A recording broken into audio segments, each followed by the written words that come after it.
ሰላም ጤና ይስጥልን እጅጉን የተወደዳችሁና የተከበራችሁ የአዲስ ስፖርት ቤተሰቦቻችን እንደምን አላችሁልን? ከእናንተው ከሆነው ከአዲስ ስፖርት የዩቲዩብ ቻናላችን አዳዲስ ስፖርታዊ ጉዳዮችን ልናካፍላችሁ እነሆ ዛሬም በድጋሚ ተገናኘን። ስለምታደምጡን፣ ስለምትከታተሉን፣ ቆይታችሁን ከኛ ጋርም ስለምታደርጉ እጅጉን ከልብ አድርገን ነው የምናመሰግነው። በዛሬ ፕሮግራማችን የተለያዩ ስፖርታዊ ጉዳዮችን ወደ እናንተ እያደረስን ቆይታን የምናደርግ ነው የሚሆነው። ከነዚህ መካከል ትልልቆቹን የአውሮፓ ክለቦች የተመለከቱ እጅግ በርከት ያሉ የዝውውር ጉዳዮችን ወደ እናንተ እያደረስን ቆይታን እናደርጋለን። አርሰናል፣ ማንቸስተር ዩናይትድ፣ ማንቸስተር ሲቲ፣ ቼልሲ፣ ሊቨርፑል፣ ሪያል ማድሪድ፣ ባርሰሎናን ጨምረን ሌሎችም የአውሮፓ ታላላቅ ክለቦችን የተመለከቱ ዛሬ ከጠዋት ጀምሮ ሲሰሙ የነበሩ የዝውውር ጉዳዮችን እያነሳን ቆይታን የምናደርግ ነው የሚሆነው። እስከ ፕሮግራማችን ፍጻሜ ድረስ አብራችሁኝ እንድትቆዩ በአክብሮት ጋብዛለሁ። ቪዲዮአችንን ላይክ፣ ቻናላችንን ሰብስክራይብ እያደረጋችሁ ቆይታችሁን ከኛ ጋር አድርጉ። ከመሸጋገሪያ በኋላ መልሰን በድጋሚ እንገናኛለን። አብራችሁኝ ቆዩ።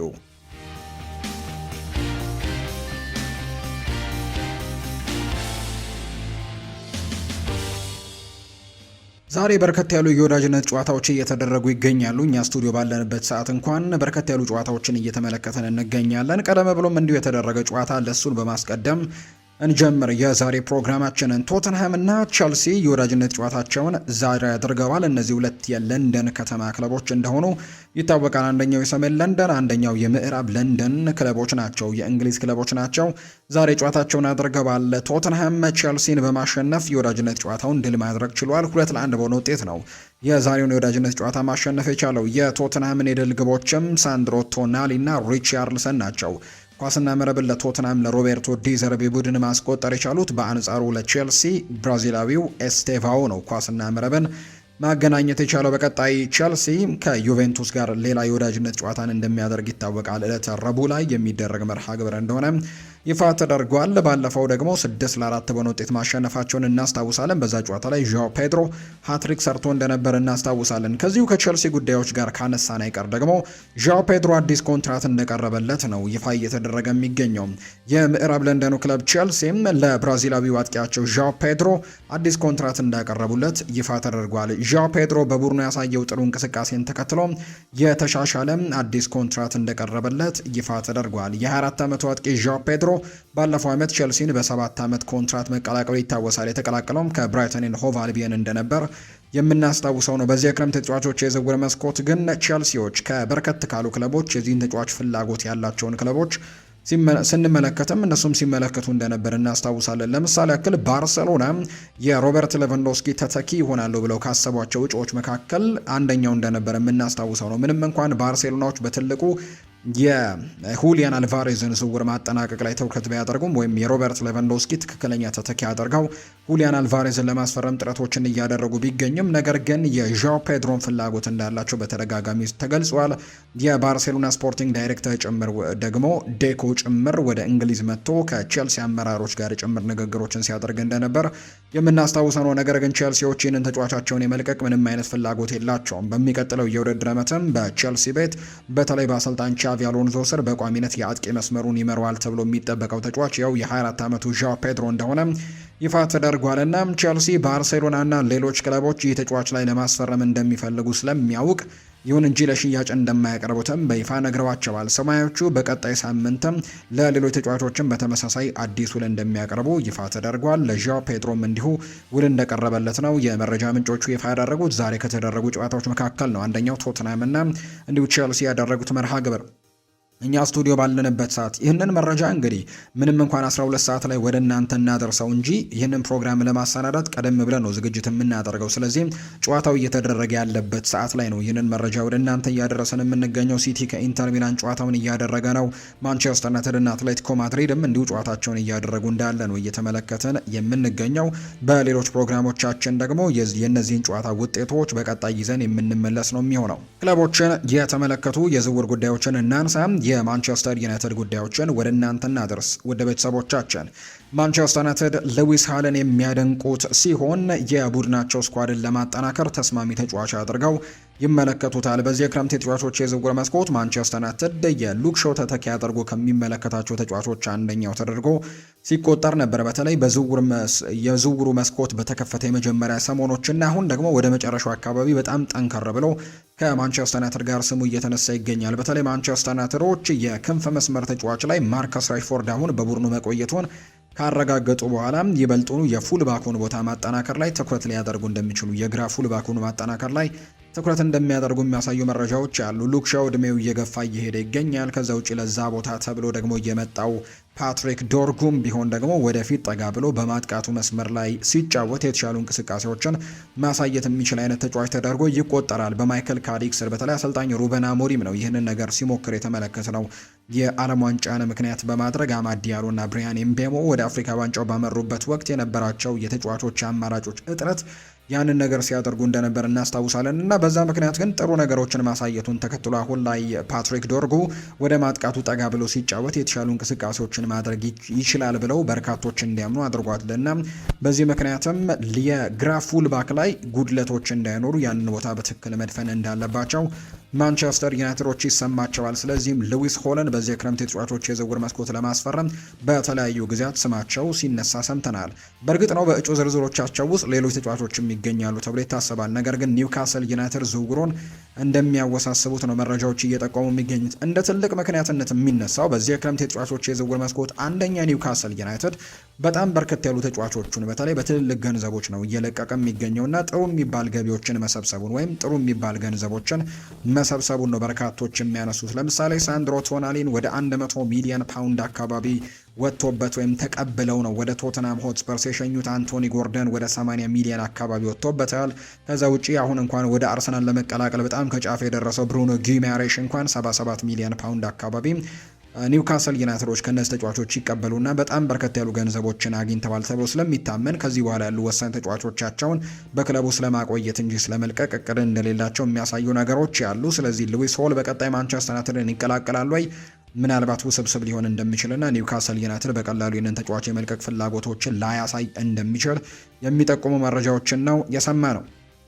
ሌላኛው በዚህ የክረምት ተጫዋቾች የዝውውር መስኮት ማንቸስተር ዩናይትድ ምናልባት ያጠናክረዋል ተብሎ የሚጠበቀው ቦታው የአጥቂ መስመር ቦታ እንደሆነ ይፋ ተደርጓል። ማንቸስተር ዩናይትዶች በአጥቂ መስመር ላይ በተለይ ቤንጃሚን ሼስኮ በሚቀጥለው የውድድር ዓመትም የማንቸስተር ዩናይትድ ቁጥር 1 ጎል አስቆጣሪ ወይም ቁጥር 1 የአጥቂ መስመር አማራጭ ተደርጎ እንደሚቆጠር ምንም ጥያቄ የለውም። ነገር ግን እንግዲህ እሱ በማይኖርባቸው ጨዋታዎች ላይ ምክንያቱም ባለፈው የውድድር ዓመትም ተደጋጋሚ ጉዳቶች ሲገጥሙት እንደነበር እናስታውሳለን እና እሱ በማይኖርባቸው ጨዋታዎችስ ማንቸስተር ዩናይትድ ሌላ የ9 ቁጥር ተጫዋች አያስፈልገውም የሚሉ ጥያቄዎች እየተነሱ ነው። ምክንያቱም ማንቸስተር ዩናይትድ በሚቀጥለው የውድድር ዓመት በአውሮፓ ቻምፒየንስ ሊግ ተሳታፊ ነው። ፕሪሚየር ሊግ፣ ካራባኦ ካፕ፣ ኤፍ ኤ ካፕን ጨምሮ በጣም ሰፊ ርቀቶችን መጓዝ የሚችሉባቸው ውድድሮች እንዳሉ ስለሚታመን ዩናይትድ በአጥቂ መስመሩ ላይ የግድ ተጫዋቾችን ማምጣት አለበት ብለው ያምናሉ። ማይክል ካሪክም ያንን ነው የሚረዳውና ዩናይትድ አጥቂ እንዲመጣለት ፍላጎት አለው። ማይክል ካሪክ የጆሹዋ ዝርክዚ ጉዳይም የተረጋገጠ ጉዳይ አይደለም። ተጫዋቹ ከዩቬንቱስ ጋር ስሙ እየተነሳ ቢሆንም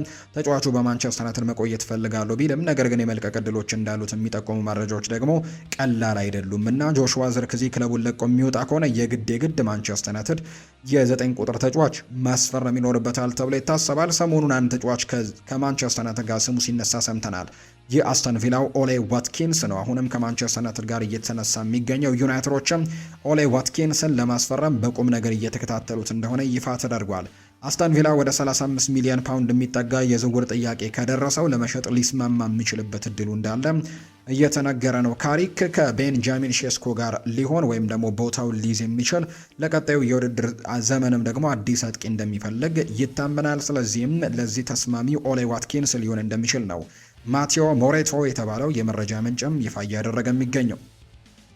የዲየጎ ሊዮን እድገት እስካሁን ድረስ በታቀደው መሰረት እየሄደ ባለመሆኑ ለሚቀጥለው የውድድር ዘመን በውሰት መልቀቅ የተሻለው አማራጭ ተደርጎ እንደሚቆጠር የማንቸስተር ዩናይትድ የቅርብ የመረጃ ምንጮች እየተናገሩ ይገኛሉ። ዲየጎ ሊዮን ከፓራጓይ ከመጣ በኋላ ከብሪያን ኤምቤሞ፣ ማቲዮስ ኩኛ፣ ቤንጃሚን ሼስኮ ጋር አብሮ ለደጋፊው ቢተዋወቅም በባለፈው የውድድር ዘመን ግን ሁለተኛው አጋማሽ የተጫወተው በአካዳሚ ጨዋታዎች ላይ ብቻ እንደነበር እናስታውሳለን። ማንቸስተር ዩናይትድ እዚህ ተጫዋች ላይ ከሚጠብቀው እድገት አንጻር በጣም ዝቅ ያለ እድገትን ነው እያስመለከተ የሚገኘው ዲየጎ ሊዮን እና በዚህ ምክንያትም የተሻለ ማጎልበቶች ወይም ደግሞ የተሻለ የጨዋታ ግንዛቤዎች እንዲኖሩት ወደ ሌሎች ክለቦች ሄደው በውሰት የሚያሳልፍበትንና የጨዋታ ደቂቃዎችን በሰፊው የሚያገኝበትን መንገድ ማንቸስተር ዩናይትዶች ለማመቻቸት ዝግጁ እንደሆኑ ተናግሯል። ስለዚህ ዲየጎ ሊዮን በክረምቱ በዚህ የክረምት የተጫዋቾች የዝውውር መስኮት በውሰት ሊለቅ የሚችልበት እድሉ በጣም ሰፊ ነው ተብሏል።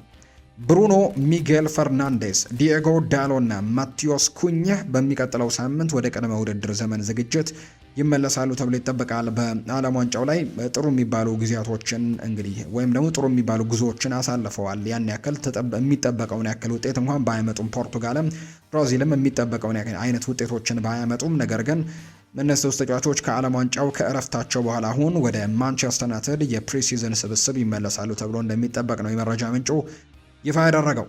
የሃሪ አማሲ ወደፊት ቆይታን በተመለከተም የተወሰነ ነገር የለም እየተባለ ይገኛል። ወጣቱ ባለተሰጥኦን በተመለከተም በክለቡ በኩል ሁለት አይነት ደግሞ መልከታዎች እንዳሉ ነው የተገለጸው። የመጀመሪያው ተጫዋቹ በዩናይትድ ቆይቶ ለቦታው መፋለም እንደሚችል የሚያምኑ አካላት እንዳሉ የተነገረ ሲሆን ሌሎቹ ደግሞ ዳግም በውሰት አሊያም ደግሞ በቋሚነት ለቆ መውጣት እንዳለበት የሚያምኑት በርካቶች ናቸው እየተባለ ነው። ነገር ግን የተጫዋቹ የወደፊት ቆይታን በተመለከተ እስካሁን ምንም አይነት ውሳኔ እንዳልተሰጠም ይፋ ተደርጓል። ስለዚህ ሃሪ አማስን በተመለከተ በቀጣይ ቀናት ትልቅ ውሳኔዎችን ልንሰማ የምንችልበት እድሉ እንዳለ ይኸው የመረጃ ምንጭ ይፋ አድርጓል። አርሰናልን የተመለከቱ የዝውውር ጉዳዮችን ደግሞ ወደ እናንተ እናደርስ። ከቪኒሲዮስ ጁኒየር ጋር የተያዙም ዛሬ ሲሰሙ የነበሩ ጉዳዮችን ነው የምናነሳው። የብራዚላዊው ተጫዋች ቪኒሲዮስ ጁኒየር የወደፊት ቆይታ ሊታወቅ የመጨረሻ ደረጃ ላይ ሊደርስ እንደሚችል የሚጠቁሙ መረጃዎችን ነው በትልቁ እየሰማን የምንገኘው። ሪያል ማድሪድ እና ቪኒሲዮስ ጁኒየር በሚቀጥሉት ቀናትም ኮንትራት ማራዘም ዙሪያ ዳግም ውይይቶች ይቀመጣሉ ተብሎ ይታሰባል። ያው ሪያል ማድሪድ ከዚህ በኋላ ከፍ ያደርገዋል ተብሎ ባይጠበቅም ነገር ግን እንደ አዲስ ግን ድርድር ለማድረግ ሊቀመጡ እንደሚችሉ የሚያሳዩ ነገሮች ያሉ ያኔ ነው ሁሉ ነገር ይታወቃል ተብሎ የሚጠበቀው። አርሰናል ቪኒሲዮስ ጁኒየር ውሉን የማያራዝም ከሆነ ለማስፈረም የመጀመሪያ ኢላማ አድርጎት እንደሚገኝ ይታወቃልና ምናልባት ኮንትራቱን የማያራዝም ከሆነ አርሰናል በጣም የተሻለ እድል እንደሚኖረው የሚጠቁሙ መረጃዎች አሉ። ቪኒሲዮስ ጁኒየር በበኩሉ ሪያል ማድሪድ ውሉን የማያራዝምለት ከሆነ አርሰናልን መቀላቀልም እንደሚፈልግ የሚያሳዩ ነገሮች ያሉ። ስለዚህም ለሚኬል አርቴታ የቀረቡ ምንጮች እንደሚናገሩት ሚኬል አርቴታ ቪኒሲዮስ ጁኒየርን እጅግ በጣም ይወዱታል። ከዛ ውጪ ለዚህ ቡድን በጣም አስፈላጊ ተጫዋች አድርገው የሚመለከቱታል። ውሉን ካላራዘመ ደግሞ ይህንን ተጫዋች ለማስፈረም በቦታው ላይ በሰዓቱ እንገኛለን ሲሉ ነው የሚደመጡት። በሪያል ማድሪድ እና በቪኒሲዮስ ጁኒየር መካከል ያለው የጥቅም ልዩነት ግዙፍ መሆኑ እየተነገረ ይገኛል። መፍትሄ ለመፈለግም ቀጣይ ሳምንት ለንግግር ይቀመጣሉ ተብሎ ነው የሚታሰበው። አሁን እንዳልኳችሁ ጠዋትም በነበረው ፕሮግራማችን ላይ ሶስት አማራጮች ነው ያሉት ለቪኒሲዮስ ጁኒየር። አንደኛ በሪያል ማድሪድ ውሉን ማራዘም፣ ሁለተኛ ቀጣይ ዓመት በነፃ መልቀቅ፣ አሊያም ደግሞ አርሰናልን በዚህ ክረምት መቀላቀል። ከሶስቱ አንዱ ሊሆን እንደሚችል ይነገራል። ነገር ግን አንዳንድ የመረጃ ምንጮች እንደተናገሩት ከሆነ ግን ቪኒሲዮስ ጁኒየር ምናልባቱን ኮንትራቱን እንደማያራዝም በይፋ በሚረጋገጥበት ጊዜ ግን ምናልባት ከተረጋገጠ ማለት ነው ሌሎች ክለቦች ወደዚህ ዝውውር ፉክክር ሊገቡ የሚችሉበት እድሉ አለ የሚል መረጃን ዘ አትሌቲክ የተባለ የመረጃ ምንጭ ይፋ አድርገዋል። ነገር ግን አሁን ሁሉም ነገር በሪያል ማድሪድ እጅና በቪኒሲዮስ ጁኒየር እጅ ላይ ነው። ቪኒሲዮስ ጁኒየር ኮንትራቱን የማያራዝም ከሆነ አርሰናል የተሻለ እድል እንዳለው የሚያሳዩ ነገሮች ያሉ። የአርሰናል ቦርድም ቪኒሲዮስ ጁኒየርን ለማስፈረም አስፈላጊውን ፋይናንስንም ለመስጠት ፍቃድ እንደሰጡን የተናገረው የአርሰናል ስፖርቲንግ ዳይሬክተር አንድሪያ ቤርታ ከቪኒሲዮስ ጁኒየር ተወካዮች ጋር መነጋገራቸው ነው ይፋ የሆነው። እንግዲህ አርሰናሎች ለዚህ ተጫዋች በሚኬል አርቴታ በሚመራው የወደፊት ትልቅ እቅዳቸውም ቁልፍ ሰው አድርገው እንደሚመለከቱት ነው የተገለጸው። አሰልጣኝ ሚኬል አርቴታ ይህንን ተጫዋች እንደሚወዱት ነው ለአሰልጣኙ ቅርብ የሆኑ የመረጃ ምንጮች የሚናገሩት። አርሰናል በዚህ ዝውውርም ዙሪያ ከመጋረጃ ጀርባም ለወራትም ሲሰሩ ቆይተዋል። አርሰናሎች ይህንን ተጫዋች ለማስፈረም በደሞዝ ክፍያ መዋቅራቸው ላይ ልዩነት ለመፍጠር ዝግጁ ናቸው ተብሎም ይጠበቃል። በአጠቃላይ ቪኒሲዮስ ጁኒየር ማድሪድ ቤት ውሉን ለማራዘም ዓመታዊ 30 ሚሊዮን ዩሮ የሚጠጋ ክፍያን ጥቅል ነው እየጠየቀ እንደሚገኝ የተገለጸው። ሪያል ማድሪዶች ደግሞ ያን ያክል ክፍያዎችን የመስጠት ፍላጎት እንደሌላቸው የሚያሳዩ ነገሮች በተደጋጋሚ ወጥተዋል። በቀጣይ የዚህ ተጫዋች ውሳኔ በጉጉት ይጠበቃል። የአርሰናል አዲስ የመሃል ተከላካይ ፍለጋ አሁንም ዋነኛ የውይይት ርዕሰ ጉዳይ ሆኖ እንደቀጠለ ነው። ዊሊያም ሳሊባ ለብዙ ወራት ከሜዳ ውጪ እንደሚሆን ከተረጋገጠ በኋላ አርሰናል ስሙ ከበርካታ ተከላካዮች ጋር ተያይዞ እየተጠቀሰ ነው።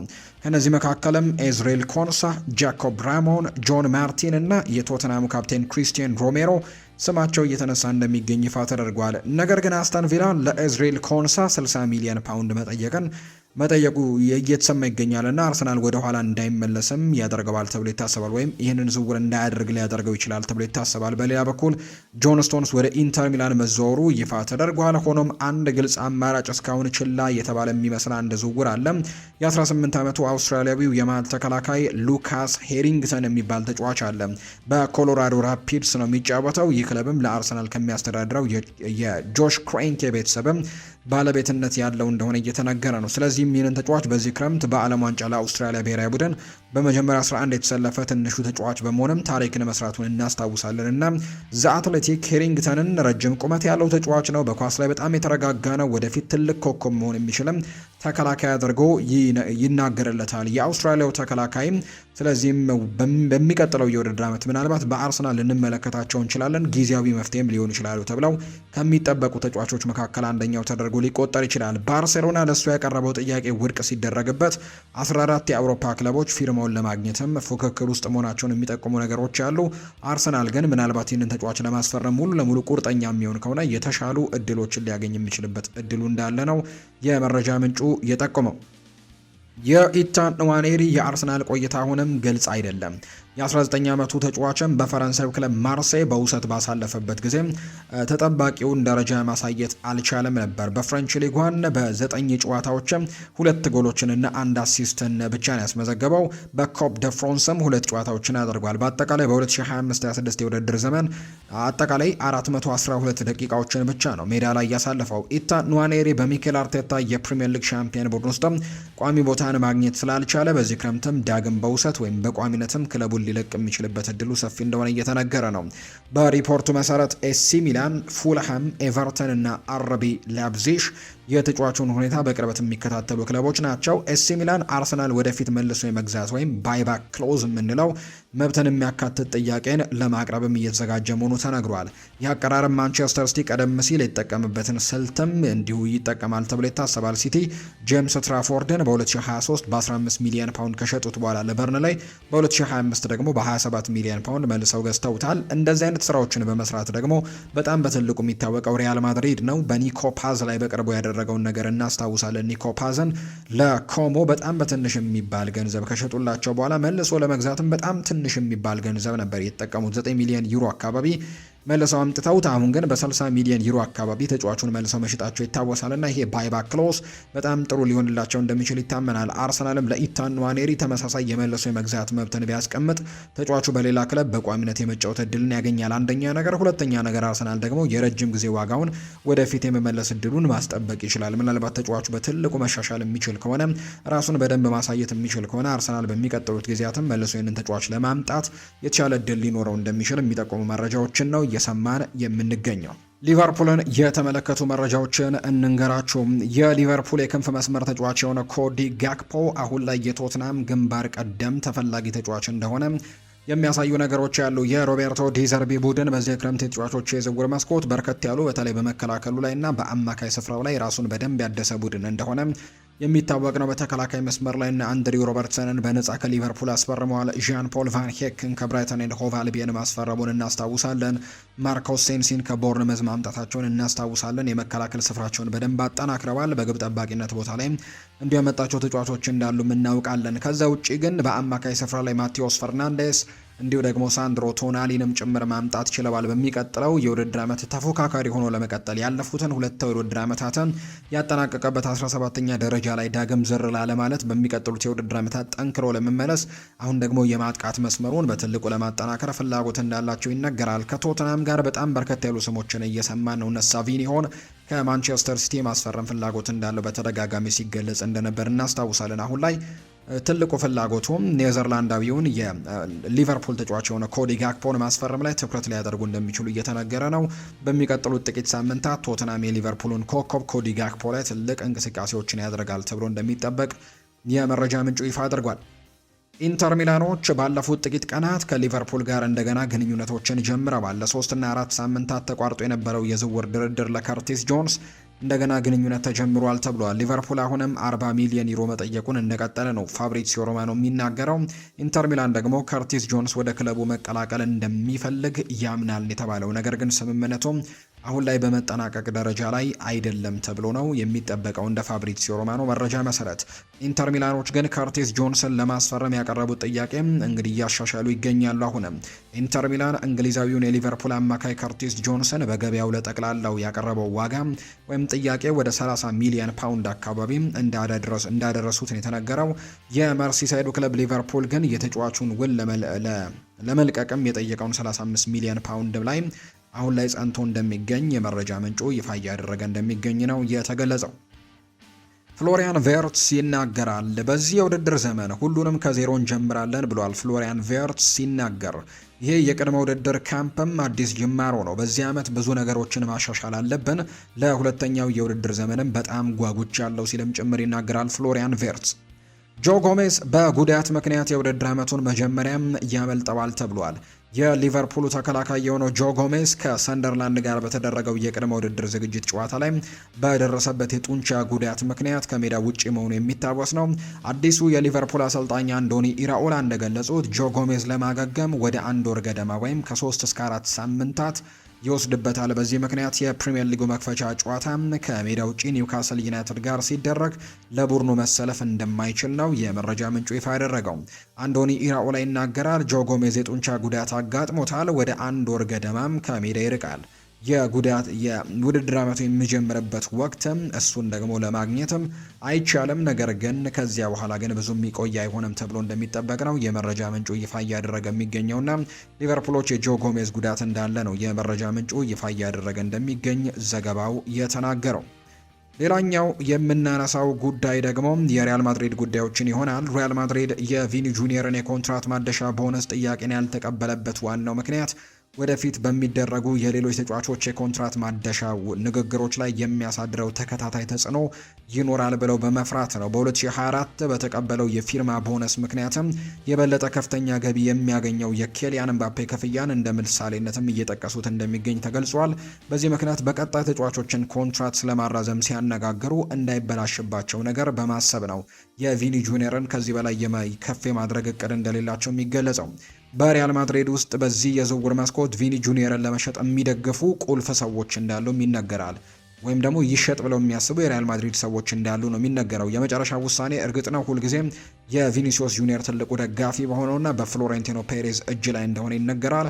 ጆዜ ሞሪኖ ቪኒን የሚወደው ሲሆን ከሱ ጋር በግንኙነት ላይም ነበር። ነገር ግን በሪያል ማድሪድ የሚወሰነውን ማንኛውም ውሳኔ ግን ጆዜ ሞሪኖ ይቃወማል ተብሎ አይታሰብም። በክለቡ ቢቀጥል ደስ ይለዋል፣ ቢሸጥም ግን ያን ያክል የመቃወም ፍላጎት እንደሌለው ነው ማሪዮ ኮርቴግናና ዳቪድ ኦርነስቲን መረጃውን ይፋ እያደረጉ የሚገኙት። ቪኒ ጁኒየር ቅድሚያ የሚሰጠው ግን አሁንም ሪያል ማድሪድ ቤት መቆየት ነው። ነገር ግን ከማድሪድ ጋር ስምምነት ላይ ካልደረሰ ግን አርሰናልን መቀላቀል ምርጫው ያደርጋል ተብሎ ይታሰባል። ሪያል ማድሪድ እና ቪኒሲዮስ ጁኒየር በአሁኑ ወቅትም በአዲስ ውል ዙሪያ መስማማት እንዳልቻሉ ነው የሚነገረው።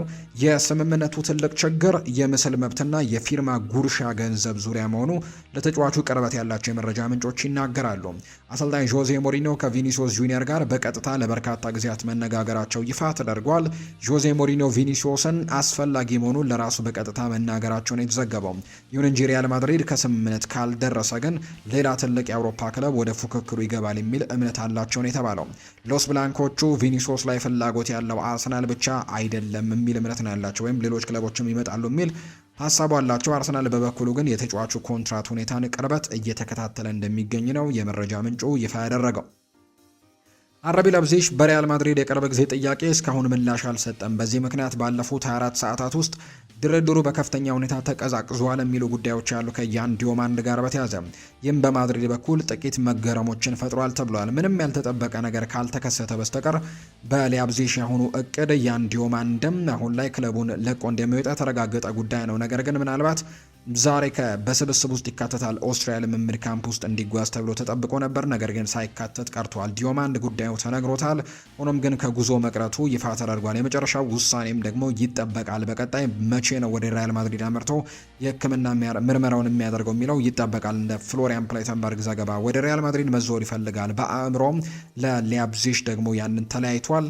እንዲሁም ደግሞ ክለቦቹ በቅርብ ስምምነት ላይም እንደሚደርሱ ተስፋ ይደረጋል። ዝውውሩ አሁንም አልተሰረዘም፣ ወሳኙ የሳምንቱ መጨረሻ ከፊታችን ይጠበቃል ሲል ነው ፍሎሪያን ፕሌተንበርግ የተናገረው። ከዚህ በፊት ያን ዲዮማንደን በተመለከተ ፋብሪዚዮ ሮማኖ አንድ መረጃን አጋርቶ ነበር። እመኑኝ በእርግጠኝነት የተጠናቀቀ ጉዳይ ነው ሲልም ነበር የተናገረው ፋብሪዚዮ ሮማኖ። በሪያል ማድሪድ እና በሊያብዜሽ መካከል ከዛ ውጭ ከተጫዋቹ ጋርም ስምምነት ላይ ተደርሷል።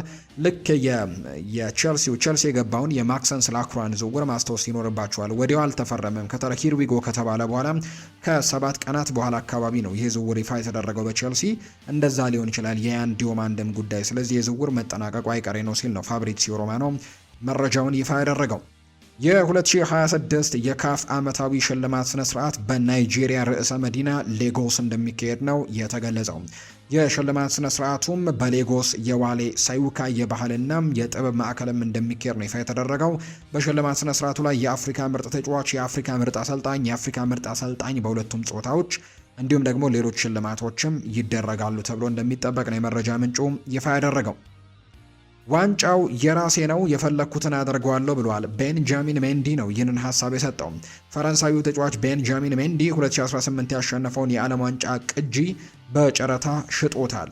ቤንጃሚን ሜንዲ ዋንጫውን ከሸጠ በኋላ ከፍተኛ ተቃውሞና ትችት ደርሶበታል። በዚህ ምክንያት አስተያየት የሰጠው ሜንዲ በነገራችን ላይ ዋንጫው የኔ የግሌ የራሴ ነው የእናንተ አይደለም ሲል ይናገራል። ዋንጫውን የፈለኩትን አደርገዋለሁ ያለው ሜንዲ በተጨማሪም በቁም ሳጥኔ ውስጥም ቦታ ይዞብኝ ነበር ሲልም ጭምር ነው የተናገረው። አክሎም አሁን የሚሸጥ ብዙ ነገሮች ያሉኝ ሲልም በማንቸስተር ሲቲ ያሸነፋቸውን ዋንጫዎችንም ሊሸጥ እንደሚችል በምስል እያሳየም እንደወሰነ ጭምር ነው የሚያሳዩ መረጃዎች ይፋ የተደረጉት። ጂያኒ ኢንፋንቲኖ እቅዳቸውን ሰርዘውታል። ፊፋ የዓለም ዋንጫን የተወሰነ ድርሻ ወደ ግል ሴክተር ለማዘወር የያዘውን እቅድ መሰረዙን ነው ይፋ ያደረገው። ከበርካታ እግር ኳስ ኮንፌዴሬሽኖች ተቃውሞ የገጠመው ፊፋ እቅዱን ለመሰረዝ መገደዱ ነው ይፋ የተደረገው። የዓለም ዋንጫውን አነስተኛ ድርሻ ለመግዛት ንግግር ላይ የነበሩት ባለሀብቶች ራሳቸውንም አግልለዋል። በዓለም ላይ ያሉ አባል ፌዴሬሽኖችን ለመደገፍ ያለመው እቅድም አይቀጥልም ሲል ነው ፊፋም ያስታወቀው። ሀሳቡ ከዓላማ ወጥቶ ክፍፍል መፍጠሩን የገለጸው ፊፋም ግባችን ወይም ደግሞ ይሄን አልነበረም ሲሉ ይናገራሉ። ስለሆነም እንግዲህ ትተነዋል አሁን ላይ ሲሉ ጭምር ነው የፊፋው ፕሬዝዳንት ጂያኒ ኢንፋንቲኖ ሀሳባቸውን የሰጡት። እንግዲህ ያቀረቡት ሀሳብ የተወሰነውን ፐርሰንት ወደ ግል ሴክተር ወይም ለግል ባለሀብቶች ለመሸጥ ሀሳቡ ነበራቸውና የአውሮፓ እግር ኳስ ማህበርን ጨምሮ የኤዥያ የኮንካካፍም ጭምር እግር ኳስ አይሸጥም የሚል አይነት ሀሳብም እንደነበራቸው ይታወሳል። በዚህ ምክንያትም ጂያኒ ኢንፋንቲኖ በጣም ትልቅ የሚባል ተቃውሞ ገጥሟቸው እንደነበር ጭምር እየተገለጸ ነበር። ነገር ግን አሁን ላይ ያ ውሳኔ እንደተሻረ ነው ይፋ የተደረገው። የአውሮፓ እግር ኳስ ማህበር ጭራሽ በዓለም ዋንጫ ላይ የአውሮፓ ሀገራት አይሳተፉም እስከ ማለትም ጭምር ደርሶ እንደነበር የሚታወስ ነው። ከዚህ በፊትም የዓለም ዋንጫው በየ2 ዓመት አንድ ይደረግ ተብሎ 2021 ላይ እንዲሁ ፊፋ ጥያቄ አቅርቦ ነበር። ያኔም የዩኤፋ አባል ሀገራት ወይም ደግሞ የአውሮፓ እግር ኳስ ማህበር ይህንን ጥያቄ ውድቅ አድርጎት መሰረዙን እናስታውሳለን። በድጋሚ አሁንም ፊፋ ያቀረበው ሀሳብ ውድቅ መደረጉ ነው እየተገለጸ የሚገኘው። ሮበርት ሌቫንዶስኪ ይናገራል። በልጅነቴ በፖላንድ ብዙ ሰዎች በጣም ቀጭን ነህ፣ አጥቂ ለመሆን የሚያስፈልግ አካላዊ ጥንካሬ የለህም ብለው ይተቹኝ ነበር። አንድ ጊዜ በከባድ ጉዳት ምክንያት እግር ኳስን ለማቆምም እስከ ማሰብም በጣም ደርሼ ነበር ብሏል። ነገር ግን አባቴ ሁል ጊዜም ቢሆን ተስፋ አትቁረጥ፣ መንገድን ፈልግ ይለኝ ነበር። እሱ ቀድሞ ከኛ የተለየ፣ ያ ደግሞ ህመም እስከዛሬ ድረስ ከውስጥ ያልወጣም። የማስቆጠረው እያንዳንዱ ጎልም ለሱ ጭምር ነው። በዶርትሙንድ ከታላላቅ ተጫዋቾች ጋር መፎካከር ተማርኩኝ። በባየር ሚኒክ ደግሞ በዲሲፕሊንና በትጋት ህልሞችን እንደሚሳኩ አረጋገጥኩኝ። በ9 ደቂቃ ውስጥ 5 ጎል ማስቆጠር ለእኔ በጣም እብደት ነበር ብሏል።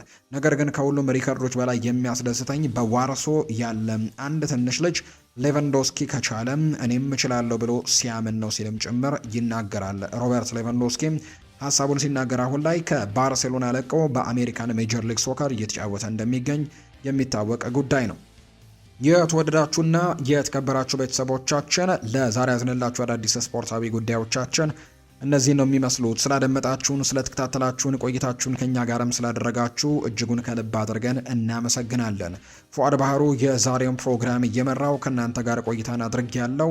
ለዛሬ ያስኩላችሁ የዝውውር ጉዳዮችን በስፋት የተመለከትንበት የዛሬው የዕለተ ቅዳሜ የምሽቱ የስፖርት የመረጃ ሰዓታችን ይህንን ይመስል ነበር። ቆይታችሁን ከኛ ጋር ስላደረጋችሁ ስለተከታተላችሁንም ከልብ አድርጌ ያመሰገንኩኝ። በቀጣይ ፕሮግራሞቻችን ሌሎች ስፖርታዊ ጉዳዮችን፣ ሌሎች አዳዲስ መረጃዎችን አካተን በድጋሚ ተመልሰን የምንገናኝበትን ፕሮግራም ይዘን የምንመጣ ይሆናል። ስላደመጣችሁኝ፣ ስለተከታተላችሁኝ፣ ከኛ ጋርም ስለነበራችሁ ከልብ አድርጌ ያመሰገንኩኝ። መልካም ጊዜ መልካም ምሽት እንዲሆንላችሁ ነው በአክብሮት የምመኘው።